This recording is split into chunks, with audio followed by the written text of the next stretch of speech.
Imagine a regular family. I'm Trevor Fruiton, a 45-year-old guy with thinning hair. I keep in decent shape, though I haven't quite achieved that elusive six-pack. Shedding a few pounds wouldn't hurt either. I'm not a fan of facial hair. I prefer contact lenses over glasses. Michelle, my wife, has an elegant figure with a small belly and a rounded back, which I find attractive. She's an ordinary woman, not stunningly beautiful or particularly ugly, so she doesn't grab long-term attention despite being 45. Michelle wears glasses and insists on not shortening her name. Our family includes Allie, our 21-year-old daughter, a bright college student like her mom. Ali has gained some weight since her volleyball days in school. Despite her independence and advocacy for women's rights, she still relies heavily on us. Financially, it's been tough lately because I'm the sole breadwinner. I've decided not to burden Ali with student debts, and in return, she reluctantly agreed to live at home.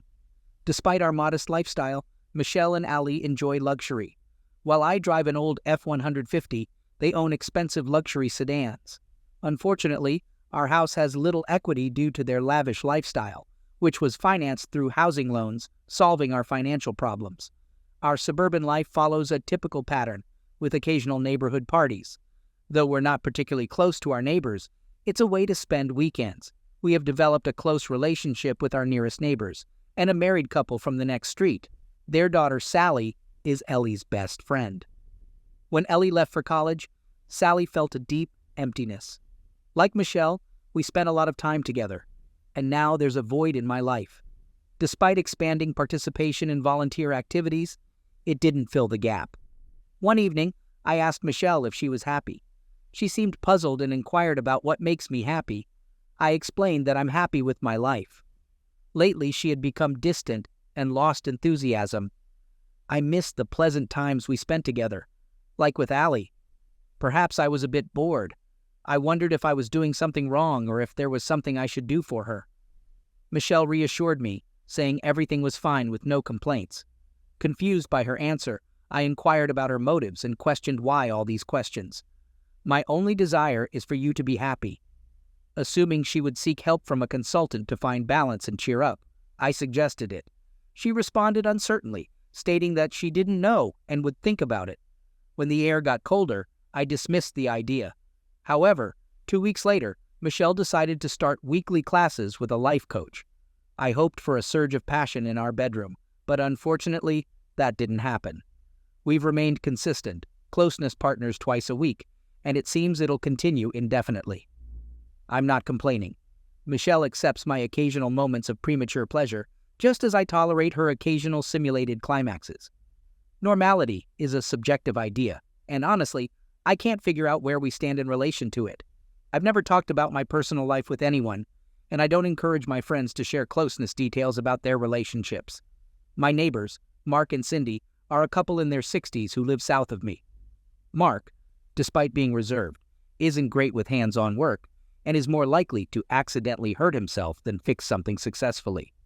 On the flip side, Cindy is a fantastic baker who often treats him to delicious goodies, resulting in him gaining a few extra pounds. One nice weekend, I was at their place fixing the sauna pump that Mark had been waiting 4 months to get the necessary part for. Opportunities like that don't come often in early December, so I took advantage of it.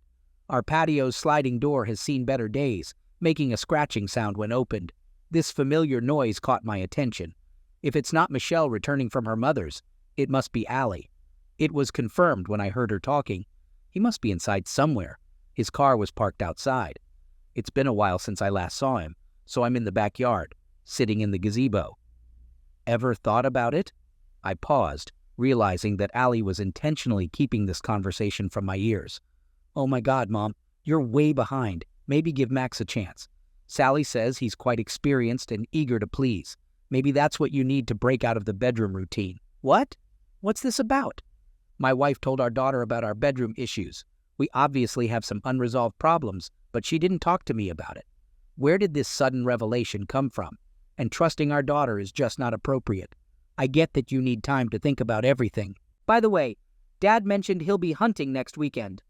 I'll ask Jeff to invite Max to our house. Sally said Max is a bit thin, but seems to have a strong attraction to you. Sally also mentioned his physical attributes. When anger started to overwhelm me, I paused to make sure I understood the situation correctly. So my daughter is arranging a meeting between Michelle and Jeff's friend. Whether or not you agree, Sally suggested you might want to try something with Max. The following pause might have been due to my growing frustration.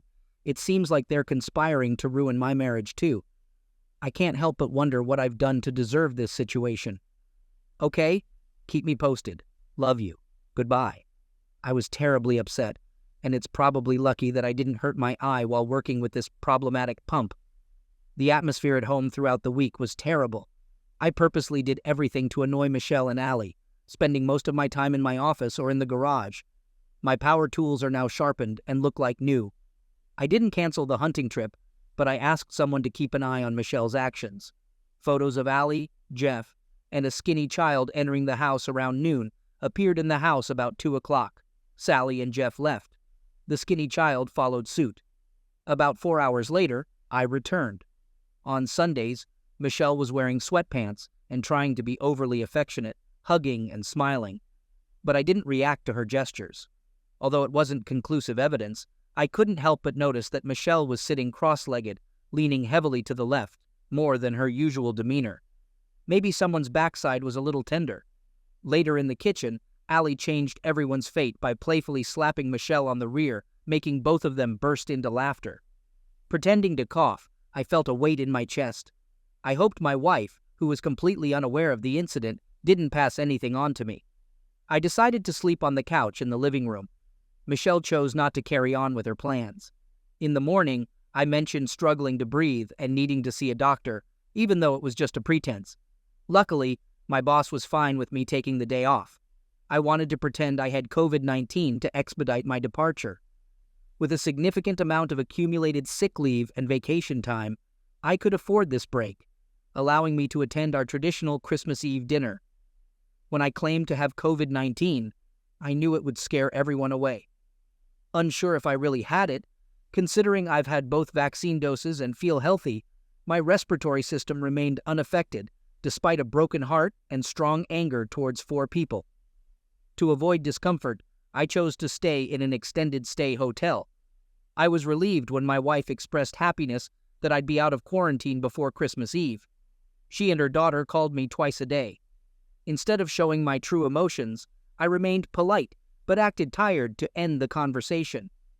During this time, I focused on planning carefully thought-out revenge.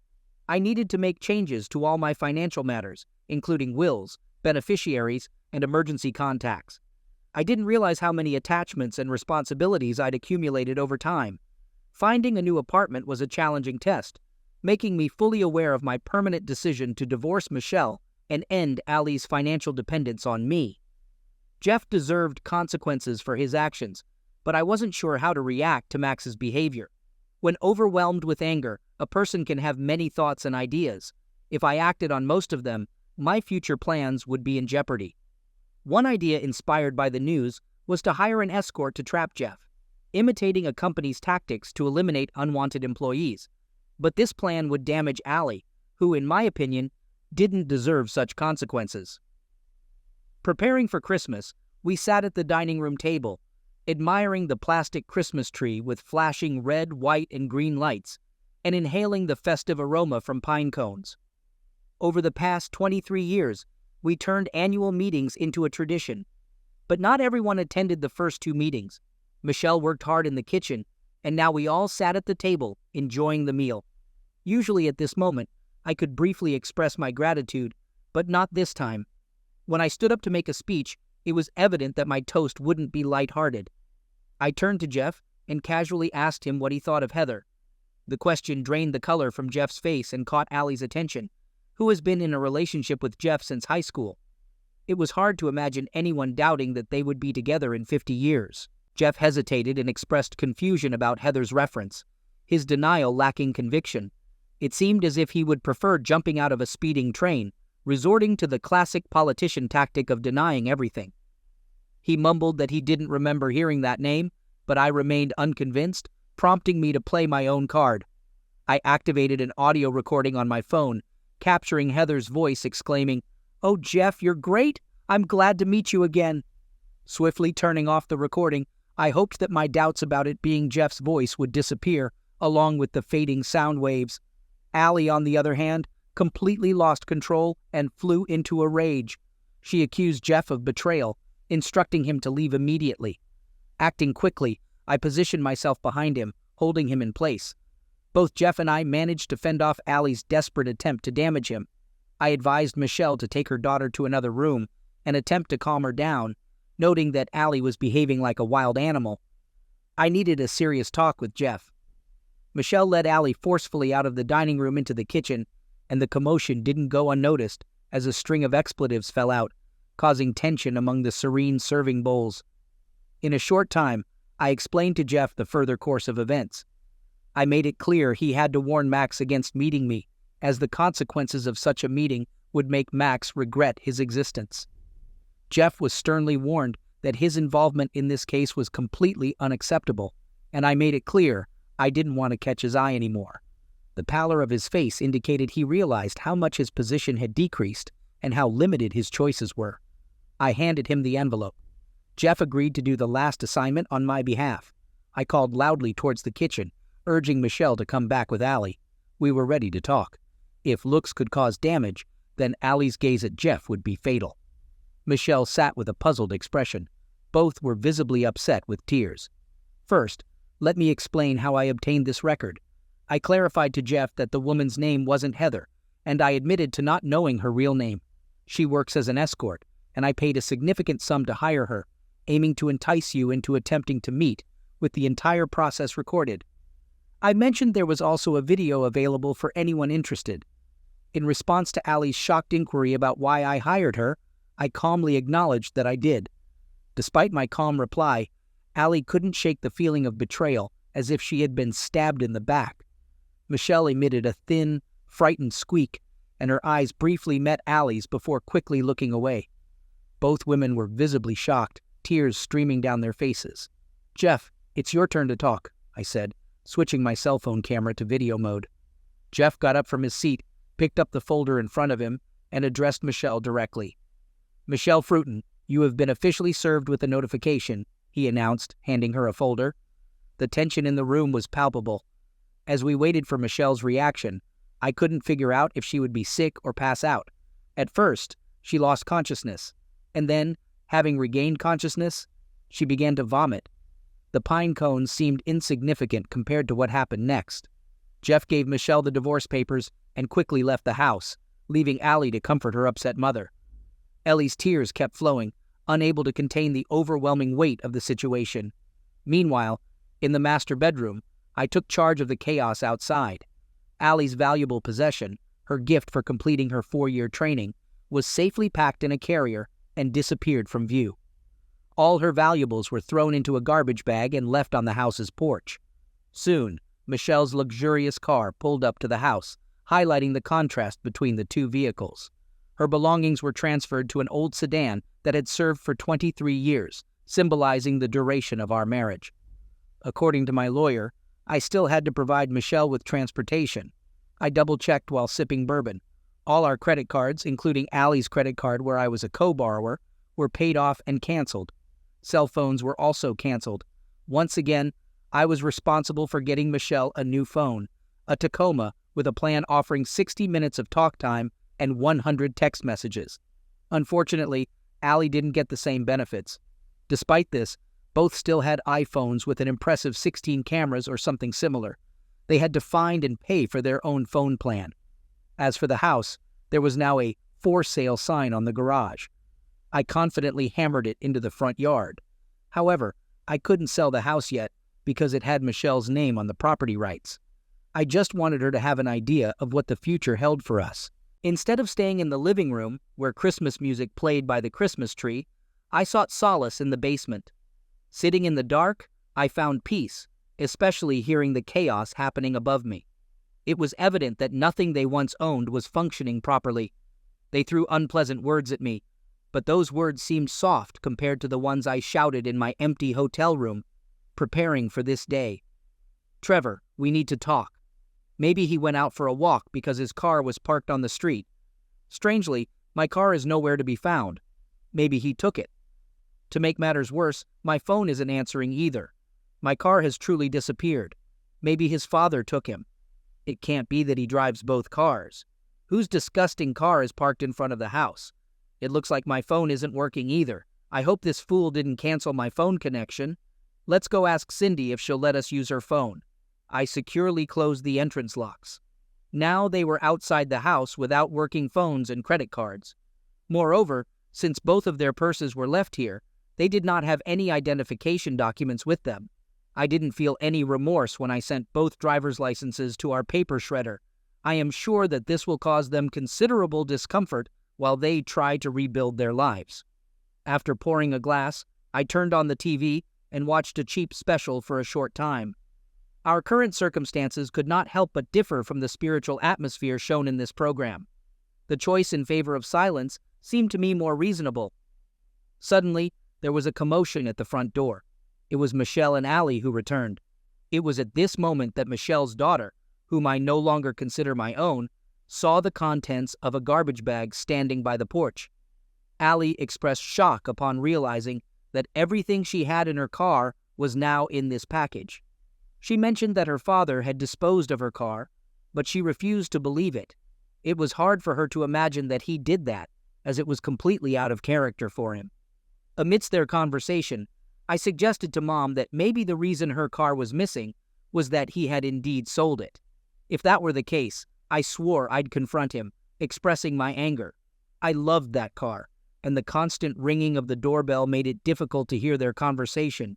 Outside, two women stood with festive napkins in their hands, making it seem unwise to open the door. Michelle was furious and demanded that I open the door immediately, pointing out that it was freezing outside. In response, I informed her that the keys to her new car were in the ignition, specifying that her car was an orange-green Malibu parked outside the house. I mentioned that all the items from her previous car had been transferred into it. Additionally, I suggested that the stove had a long-lasting warmth and the gas tank was full. I proposed the idea that she could offer her car to Max and stay with him, considering the possibility that he might still have feelings for her. After a short silence, Michelle attempted to adopt a softer tone and extended holiday greetings to me. I responded by telling her it was time for them to leave and requested her to take her daughter with her, describing Allie as unpleasant. After a while, the aging Malibu came to life, despite its appearance suggesting the need for a new muffler. It wasn't surprising given that the guy practically gave me the car just to get rid of it. I had no intention of spending my money on repairing it. Without much fuss, they drove away from the house. It's been a long time since I've heard of someone being poisoned by carbon monoxide due to a faulty muffler. Perhaps luck would be on my side this time, though the likelihood was slim. An hour later, my father-in-law's number appeared on the screen of my mobile phone. While we weren't exactly close friends, we managed to communicate well. He greeted me saying, "Hi, Trevor. I have a couple of upset women here. I thought you might have some understanding of the situation. Call me. And by the way, Merry Christmas." I turned off the sound on my mobile phone and sipped my eggnog with fizzy drinks, letting the adrenaline gradually subside. The flickering lights of the artificial Christmas tree gently lulled me into a peaceful slumber. When I woke up on this cool Christmas morning, the sun greeted me with its radiant radiance. There was a collection of cold serving dishes on the dining table, but fortunately, the microwave quickly warmed up my breakfast. Ham with cheese potatoes is a delicious dish suitable for any time of the day. In anticipation of the holiday, a stack of gifts was eagerly waiting for its turn to open. To my disappointment, Santa Claus left me empty-handed. The gifts lying under the decorated Christmas tree were intended for the evening celebration. If anyone had been observant, they would have noticed the absence of gifts from me to any of them. I did not unwrap the donated items, but preferred to collect the most expensive things that I wanted to take with me. Not a single photo captured our shared memories. I was trapped, and everything I came across was now scattered on the ground. It was only a few days later that Michelle found me at my house. The sun had already set, and a bitter breeze was in the air when I opened the door. I left the latch on the lock, half expecting another presentation on the sale of poinsettias for a youth sports team. To my surprise, a pale-faced Michelle stood in front of me. devoid of the usual makeup and styled hair. She begged me not to close the door, and I hesitated, giving her the opportunity to continue. She requested a chance to explain and asked if she could enter. However, she pleaded with despair, saying there's no need for the neighbors to know about it. I questioned what she needed, and she expressed a sincere apology without justifying her actions. I asked what actions she was referring to, and she pleaded to discuss it inside. Michelle gently admitted to having a closeness relationship with Max, and I responded with surprise. She widened her eyes when she realized I knew about it. I accused her of having no proof for a divorce and asked if she had hired a lawyer. She responded that she was in the process, but believed we could solve our problems and avoid a divorce. I told her it was too late and criticized her for not taking steps to save our marriage a month ago. I accused her of selfishness and dragging our daughter into the situation. I expressed that the fault was entirely hers and stated that I wanted nothing to do with her or our daughter anymore. Michelle apologized deeply and asked how she could make amends, but I told her there was nothing she could do. I expressed that I would be better off without her and that the decision was up to me, whether her infidelity was true or not. She urged me to refrain from any action for a few weeks, explaining it was only a brief moment of weakness. I told her to go away and not bother me anymore.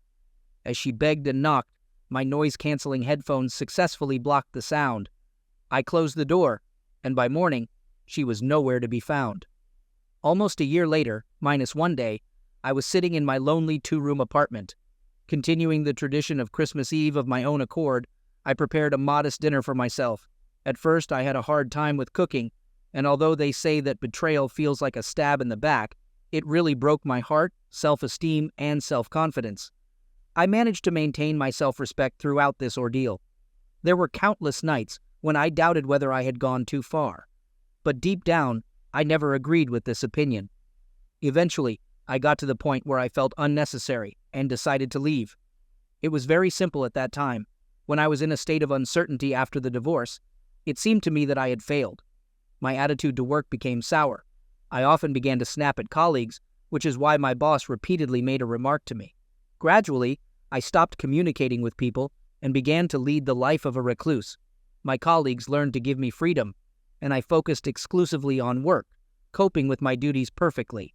I deliberately decided to refrain from attending corporate parties, and when friends tried to set me up with them, I politely refused such offers.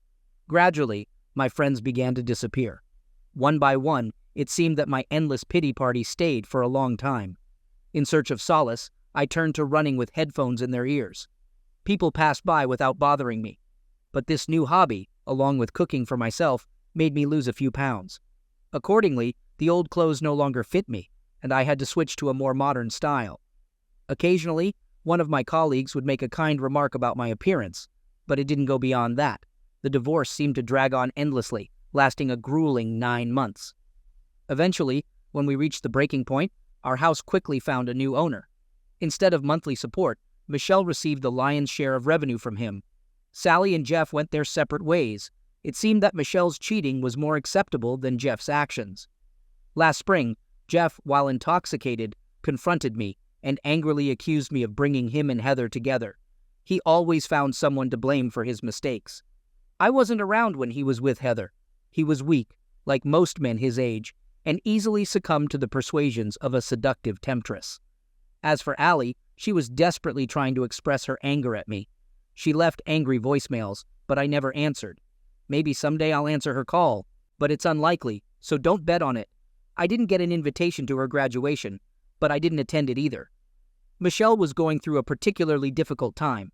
Since we got married, she has never worked, and it was difficult for her to get a job somewhere. In order to delay the resolution of financial issues, my lawyer delayed the process as much as possible. As a result, when the house got sold, I paid all the money she was supposed to receive for maintenance according to the court. This led to both of us losing our comfortable lifestyle. Michelle tried to justify her incredibly stupid decisions during legal consultations, but she believed it wasn't enough to erase the almost 25 years we lived together. I looked at her with an empty expression, and a few tears rolled down her eyes. Hatred, a powerful emotion, clung to me tightly, and I struggled to contain it. A year passed, and we sat in my apartment. continuing the Christmas Eve tradition. Macy, a friend going through a similar situation, joined me. No, we weren't romantically involved. I wasn't ready for that yet. After cleaning up, Macy led me to the living room where we occasionally danced and snuggled. I yearned for the comforting presence of a woman, ready to share warmth, which I missed so much. After about 10 songs, Macy wiped away a tear and went back home. We were both emotionally scarred. The tone in the monthly voice messages Allie left changed.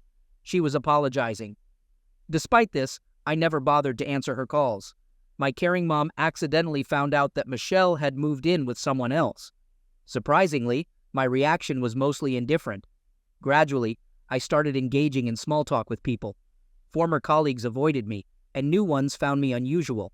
Making friends has always been difficult for me, but with Macy, I managed to bridge this gap. We're just friends.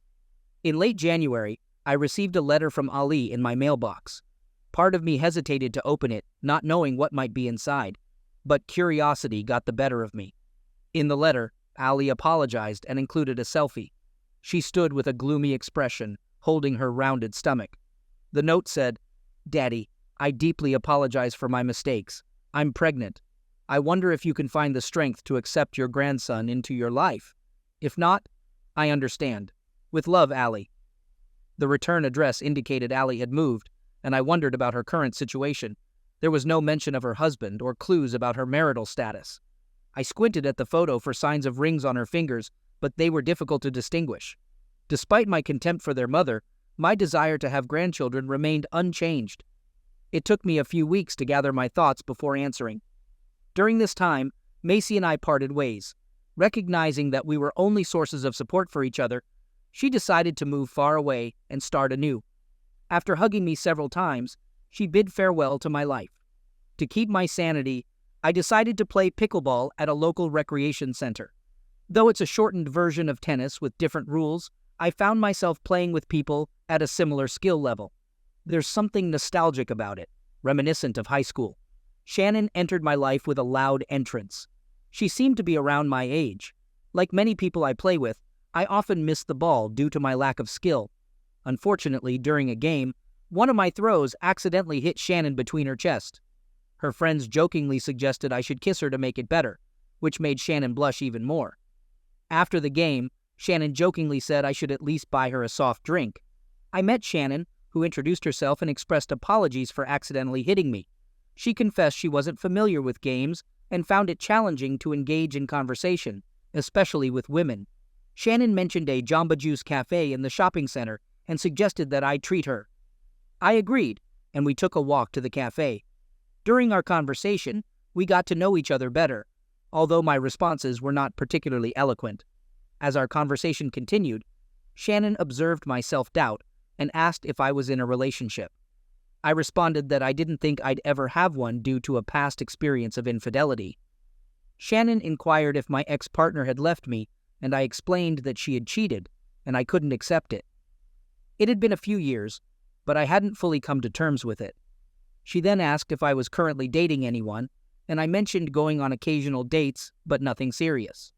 When asked about the last time I went on a date, I admitted it had been since the breakup, and though I invited people to dinner, it never progressed beyond that. I shared that my marriage ended 26 months ago in December, and despite appearances, it wasn't an easy process.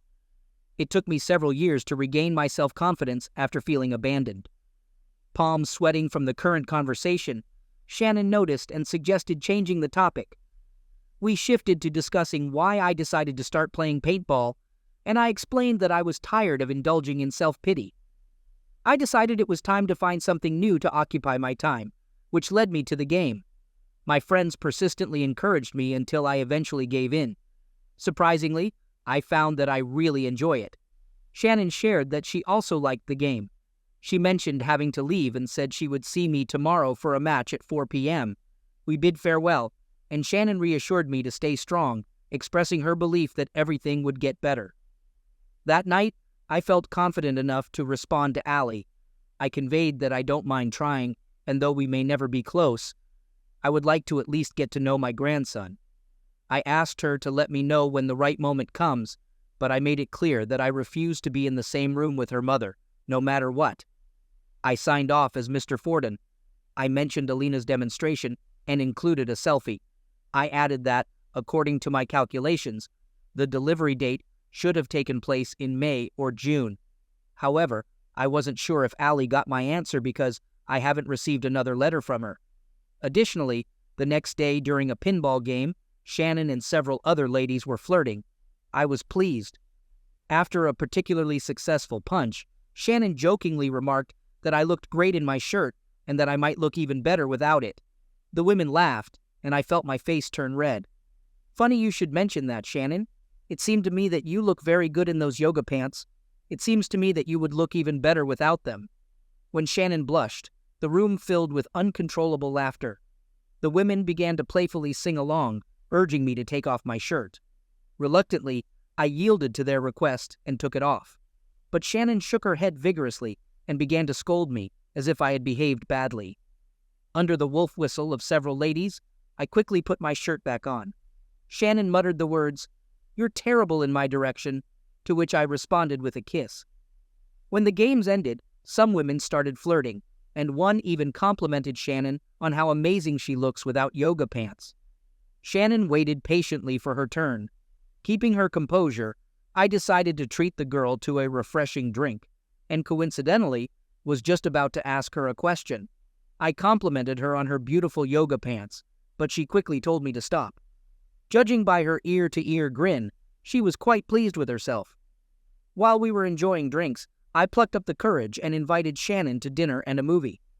I was scared of the thought that she would reject me, but fortunately, she accepted my invitation. I couldn't get enough of it. Being out of the dating scene for over 27 years, I felt clueless, clumsy, and very nervous. But over time, I managed to relax, and I regained my former cheerful character. After a few dates, Shannon convinced me to spend the night. I was surprised when she asked, "Who were you thinking about?" This question caught me off guard, and I had to pause and think. My simple answer was, "About you." I couldn't help but wonder what she saw in me, a self-proclaimed loser. It felt like she saw me as just a reflection in the mirror. In early June, Shannon talked to me in bed about my grandpa's celebration. As she held my hand, her words made me realize she might know something I didn't. She mentioned there was only one major hospital nearby, and she kept an eye on the newborn registry.